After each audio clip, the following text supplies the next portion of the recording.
You're listening to Autumn on the Air, the weekly podcast that brings you conversations about the impact of research commercialization and the people who make it happen. Join us for interviews with patent and licensing professionals, innovators, entrepreneurs, and tech transfer leaders on the issues and trends that matter most. Keep listening for an inside track on the people, IP policies, and politics changing our world. Welcome to Autumn on the Air. I'm your host, Lisa Mueller. America's innovation system has brought countless products from lab to market, including life-saving mRNA vaccines, the Google search algorithm, and Honeycrisp apples. However, recently, the same intellectual property system has come under attack from both international and domestic sources. Joining us on the air today to talk about this issue is Joe Allen, the executive director of the Bayh-Dole Coalition.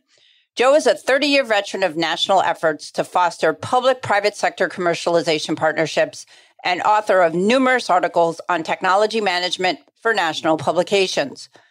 Joe served as a professional staff member on the U.S. Senate Judiciary Committee with former Senator Birch Bayh, Democrat from Indiana, and was instrumental in working behind the scenes to ensure passage of the historic Bayh-Dole Act, which allows universities that receive federal funding to pursue ownership of their inventions.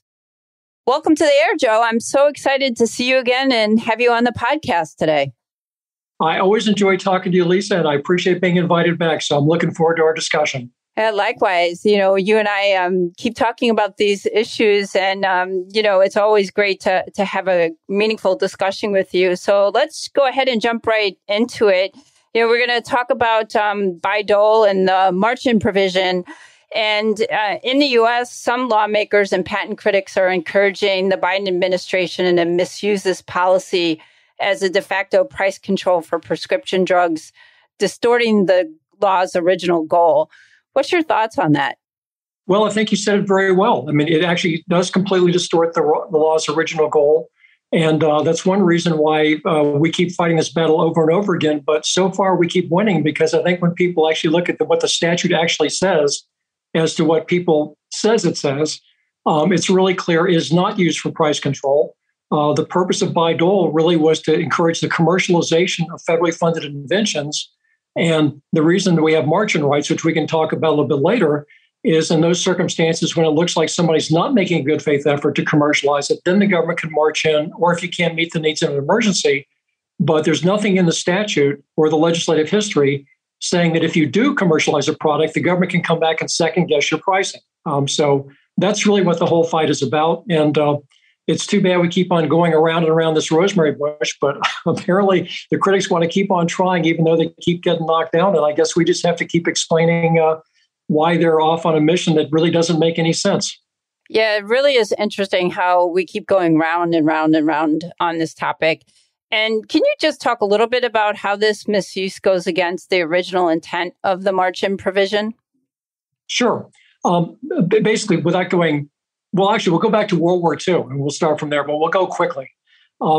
Basically, after World War II, the government had a policy that if it funded any research, if somebody made an invention, even with a small percentage of government funding, the government would take it away and put it in the public domain, which is exactly where the critics want to go back. That's their thought, is if the public funds something, everyone should have it for free. Sounds like a laudable idea. But the problem is it doesn't work. And the reason it doesn't work is the government's not funding development. It's funding initial research, or it's funding government missions, neither one of which has anything to do with commercializing a product. So what happens is if somebody wants to pick up a government invention, they're going to have to take a huge amount of risk and a huge amount of time with the odds highly stacked against them that they're not going to succeed to turn it into a product. And so what we found was when I was on Senator Bayh's staff in the late 1970s, this policy had been in place for almost 40 years, and we found that virtually nothing was being commercialized, including not a single drug had been developed from NIH funding when the government took the invention away. Now, think about that for a second. Billions and billions of dollars, not that they're not doing good research, not that the people at NIH or the universities don't know what they're doing, but we completely destroyed the incentives. So Senator Bayh and Senator Dole, who were on completely different sides of the aisle in an environment very much like we have today. So we don't agree on very much, but we agree that we can't waste hundreds of billions of dollars and not get a commercial return. So the Bayh-Dole Act changed the whole policy. It said, okay, we're going to decentralize management of inventions from Washington bureaucracy to the people that make the invention, particularly small companies and universities. We said they have the right to own the inventions they make. The government can use them for its purposes, which is generally additional research or mission, but the government's not going to have to pay a royalty if they use them. But then the university or the small company can then license them to have it developed. And Bayh-Dole says that you have to give a preference in licensing to a small company, and you have to give a preference for those that make the invention in the United States. We were way ahead of our time as far as trying to get domestic manufacturing.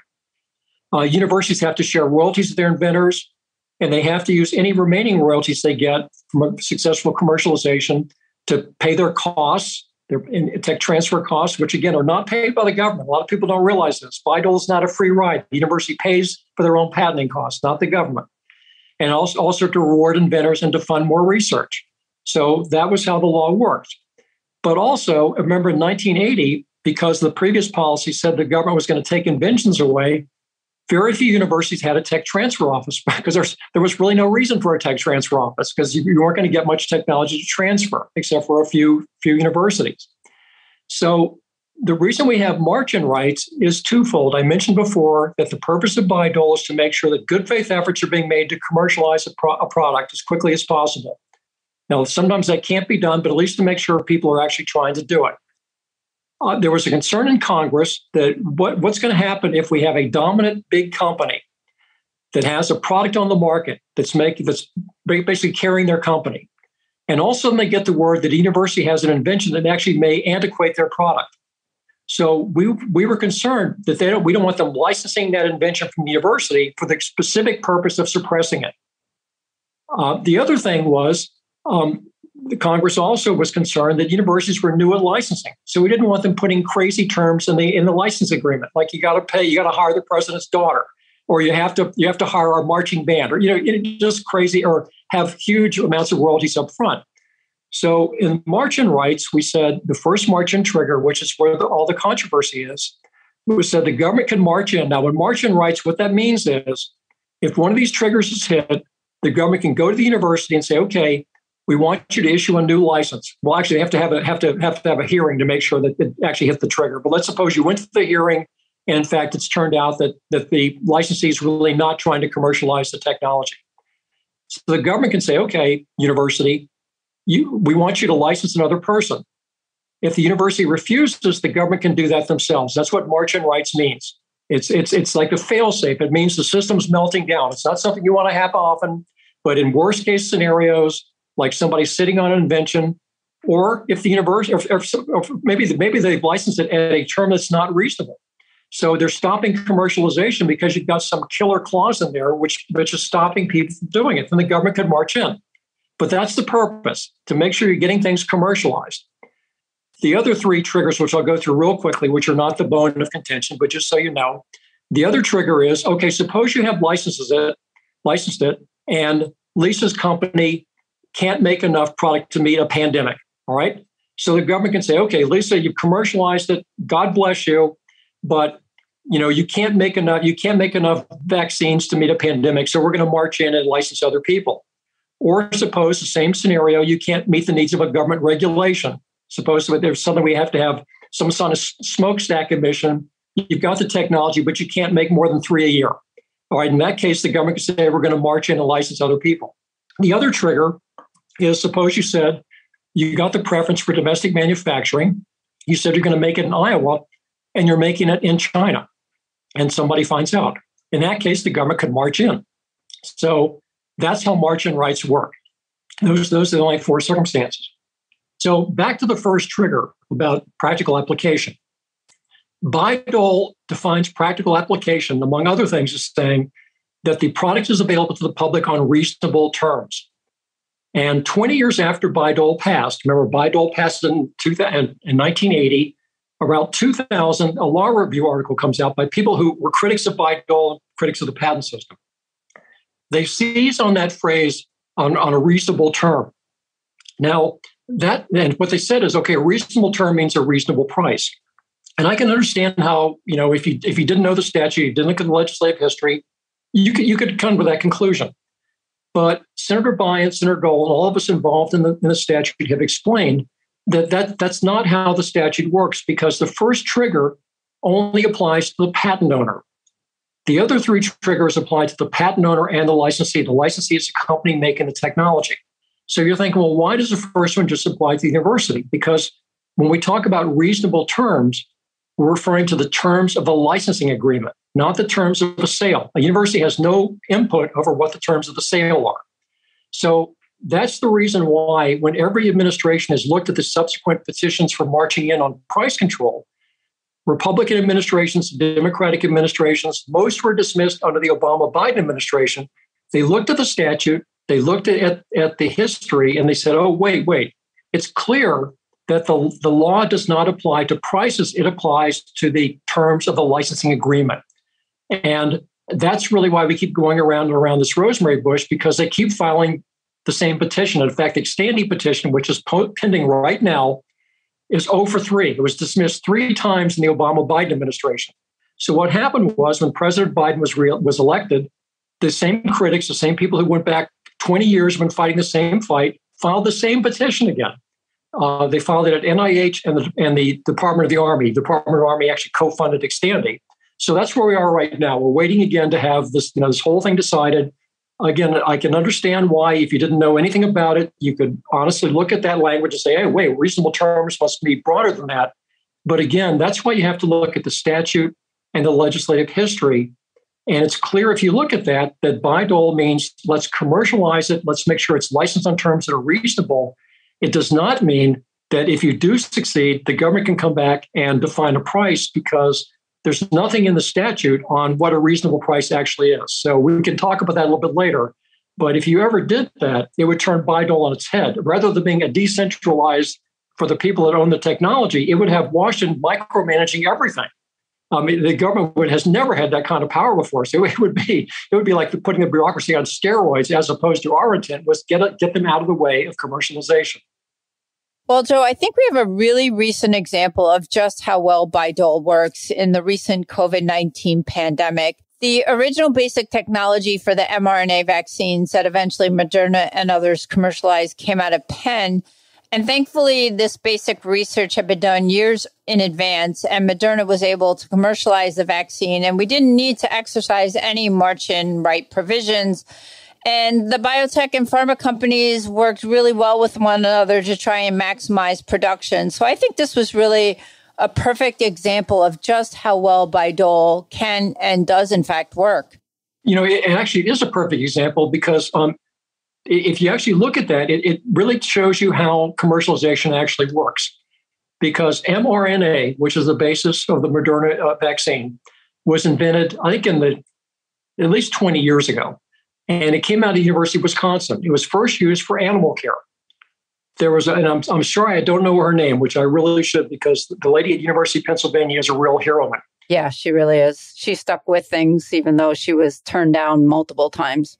Exactly. She picked up mRNA and said, I think it could be used for humans. But she worked on that for 10 years. And she was actually downgraded at the university because she couldn't get any grants, because people said this is so off the wall. But she didn't give up. And so what happened was, luckily, she was in touch with one of her colleagues at Boston University, I believe.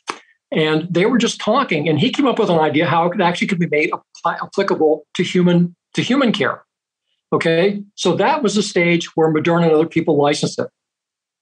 Moderna licensed it, and Moderna spent 10 years making no money trying to perfect how mRNA would work, and they were trying to do it for cancer drugs, and they couldn't get it to work. What happened was, when we had Operation Warp Speed, and remember, people seem to have forgotten this already. It was only like a couple of years ago. We had a thing called the COVID-19 pandemic, and there was no therapies for it. We didn't have anything that would work for it. It pretty much shut down the world economy. I'm sorry, people have forgotten that so fast, but that was, just look it up if you don't believe me. So what happened was the government called in people that had things on the shelf that they hope may work. Moderna looked at their mRNA and said, hey, maybe it can work for vaccine production. In fact, John Soderstrom, used to be at Yale, was on a podcast the Bayh-Dole Coalition did 2 weeks ago. He said the person that was actually running Operation Warp Speed was one of the leading vaccine developers in the world. And he didn't think mRNA was going to work for COVID vaccine. But what happened was because we had decentralized technology management and we let people take the risk. And remember, Moderna's made no money for 10 years on this. And the poor woman at the University of Pennsylvania has been working on it for 20 years, and it's never actually been successfully used. Well, they figured out a way to make it work. And we developed a vaccine in months as opposed to years. It's still the leading vaccine in the world. If you don't believe me, look at everybody else who's trying to steal our vaccine technologies. They're not trying to steal China's and Russia's. They're trying to steal ours. And that's exactly how our system works, because if it was not for the researchers at universities who spent a decade getting turned down and downgraded on campus because she really thought she had something, and Moderna, who was making no money on this but still thought it was so intriguing they just wouldn't give it up, it just all came together serendipitously. But that's really how we got our vaccines there. And again, the Bayh-Dole Act does not guarantee success. What it guarantees is that if you take a risk, you can protect that through a license. And again, licenses are limited. They don't last forever. But it's that risk-taking that makes our economy work. And that's what's so dangerous about messing with Bayh-Dole, because if you undo that risk, it's already high risk. I mean, not many companies are going to spend 10 years without making income. Not many researchers are going to go 10 years being turned down, but some will. And those are the people that drive our economy. And if you ever discourage those people even more and make it even harder, because China is trying to pass us now in life sciences. They're stealing everything they possibly can. We're actually giving stuff away. We'll talk about that in a minute, too. We actually are giving our mRNA vaccine away. We've already done it. And now we're looking to give away even more of our COVID technologies. This is unforced error. We're agreeing to this. This is not something being forced to do by our adversaries. We're agreeing to this. So, you can only put so many spokes in your wheel before the wheels stop turning. But I think you're exactly right. What happened with COVID and Operation Warp Speed is a reason why we are the most innovative country in the world, bar none. So, Joe, I wanted to ask you a theoretical question. What if the March-In provision was used for price controls? What would the consequences be if that were to occur? Well, I think it's no exaggeration to say it would be catastrophic, because what it would do in one blow was completely destroy companies' confidence that the government can be a reliable research partner.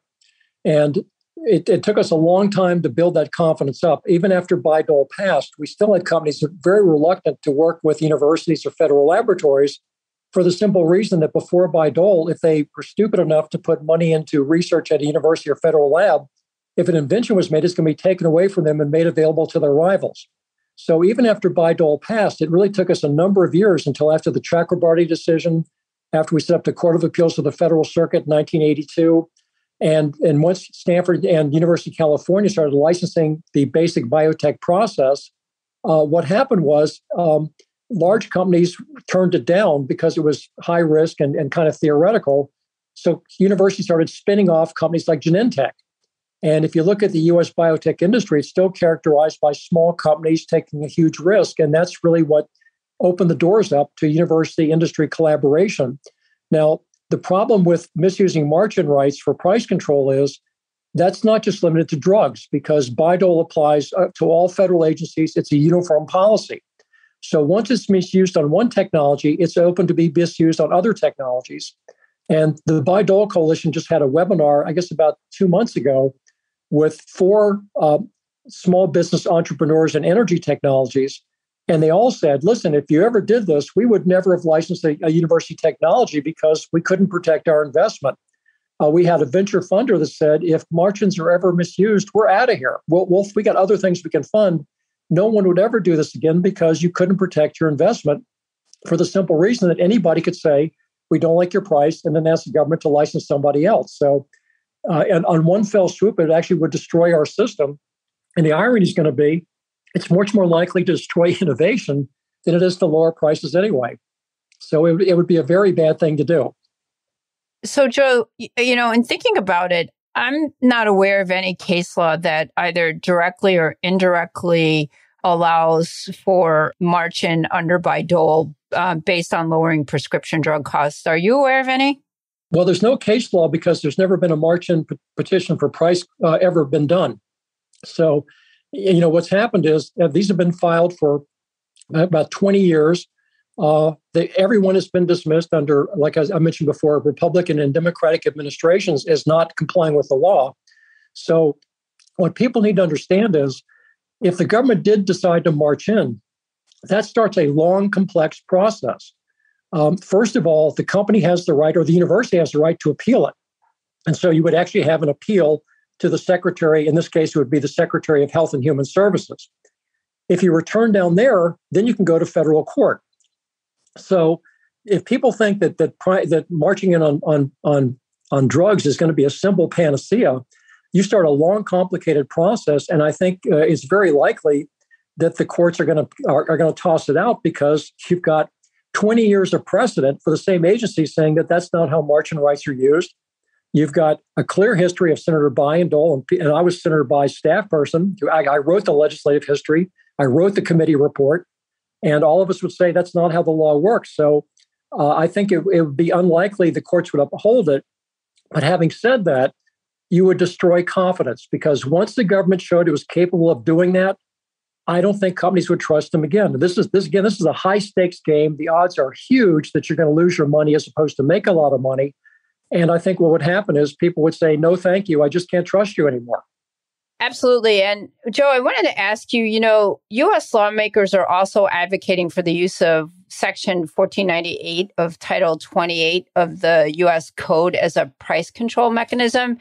And for people who may not be familiar with this section of the code, what this states is that whenever an invention described and covered in a patent of the U.S. is used or manufactured by or for the government without license of the owner or unlawful right to use and manufacture the same, the patent owner's remedy shall be by action in a U.S. Court of Federal Claims for the recovery of a reasonable and entire compensation for use and manufacture. So, Joe, is the attempted misuse of the Bayh-Dole March-In Rights linked to this proposed abuse of Section 1498?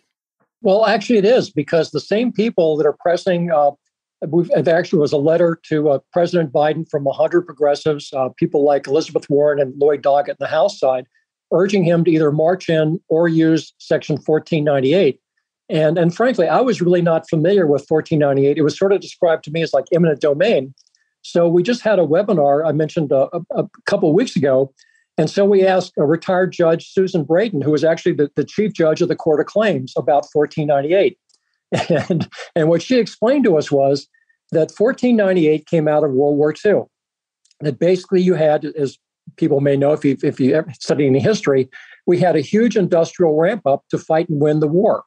And so what happened was some government contractors were concerned that inadvertently, in their speed to make munitions and automobiles or whatever, they have planes, they had to make everything, medicines. They said they were concerned that they might be inadvertently infringing patents and they would be liable. So Congress passed Section 1498, and rather than being eminent domain, it was actually set up to protect patent owners and actually contractors. And what it says is, according to Judge Brayton, which I think she knows what she's talking about, Congress said, okay, if the government authorizes you to use it for government purposes, like a war, and you inadvertently infringe on somebody's patent, the patent owner can sue the government for full price recovery. In other words, it's protect the patent owner to make sure we're not just taking your stuff away and you're not going to get compensation, but also to make sure, again, if you have a limited emergency or a need like that, the government could let their contractors use it. And Judge Brayton explained there is case law on this as opposed to Bayh-Dole, where courts have said it's a strictly limited authority. So it's really limited to those extraordinary government purposes. It's not just that if somebody wants to take an invention away, they can use 1498 and have the government just take it. The other thing, which people glance over, is just compensation is not cheap. I mean, if you in fact had suppose there was an emergency where the government could use 1498 for a drug, which is not the case people are talking about now, but suppose there was. The company could get full compensation. In other words, what's that drug worth on the market? That's not going to be cheap. So again, it's another thing, just like Bayh-Dole, where people have misused a statute that was actually intended to promote innovation and protect patent owners and turn it on its head for exactly the opposite purpose. And the other thing I think you'll find is the people that are advocating this are people who don't like the patent system and don't like Bayh-Dole.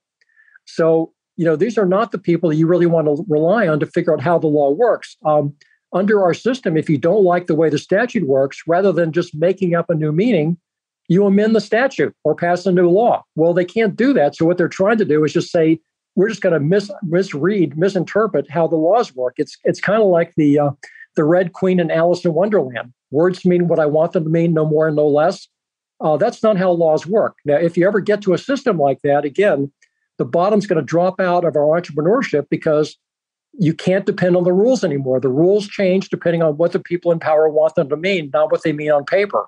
And again, once you do that, you've set a precedent there, and I think it's going to be very, very difficult to restore confidence because once people have been cheated, it's like Charlie Brown on the football. Once you pull the football up once, it's hard to get people to keep going back trying to kick it because they're afraid you're going to do it again.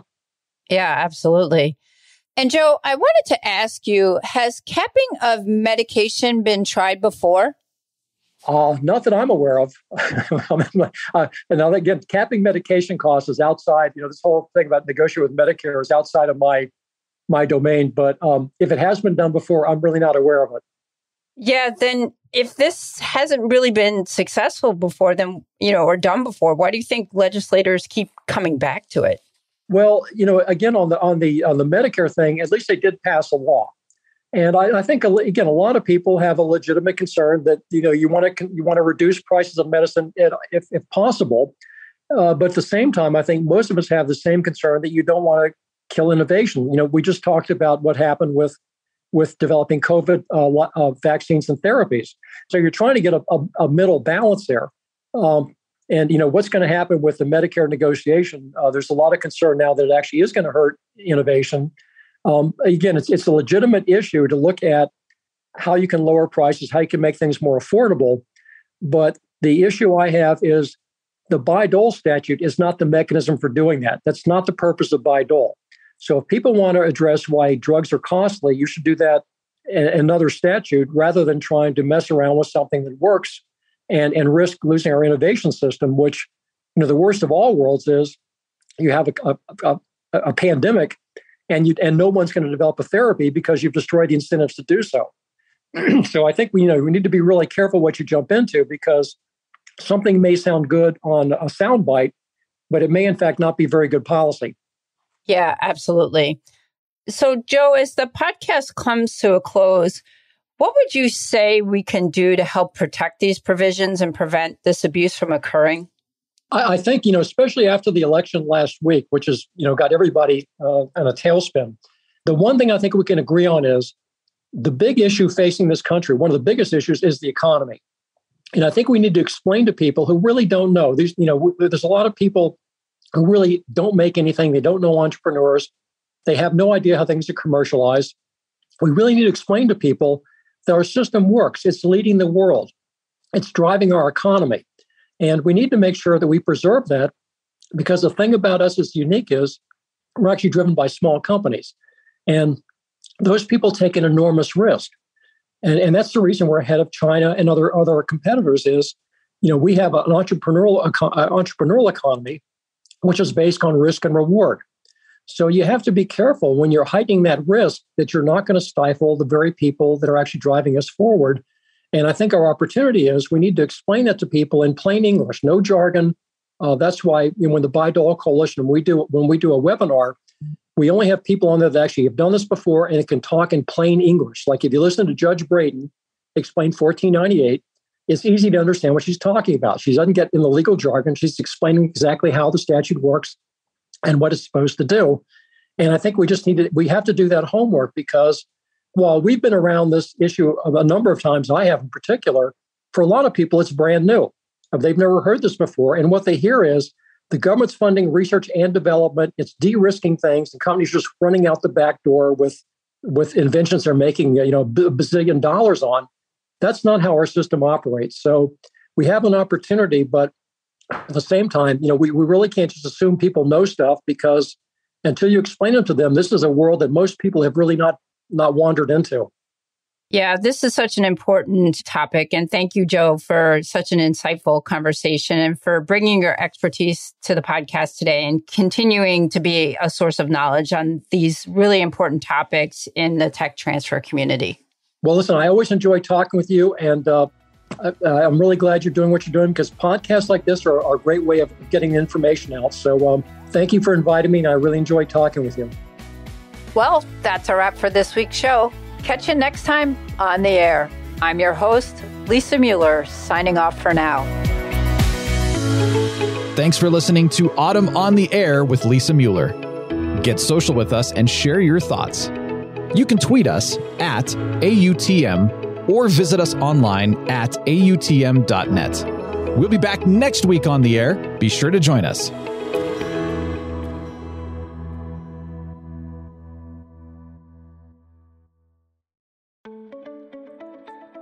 New to tech transfer or a seasoned pro? Autumn is the global member organization for tech transfer and is here to help you get connected, get smart, and get ahead. Whether you work in academia, research, government, business development, corporate engagement, or startups, Autumn is dedicated to supporting you through education, advocacy, networking, and promotion. Join and you'll receive 20 free live webinars, as well as meaningful discounts on meetings and courses, insider access to a vast network of colleagues to help you through challenges, and align on new technologies and the university decision makers who license them. Membership is open for 2023. Join us.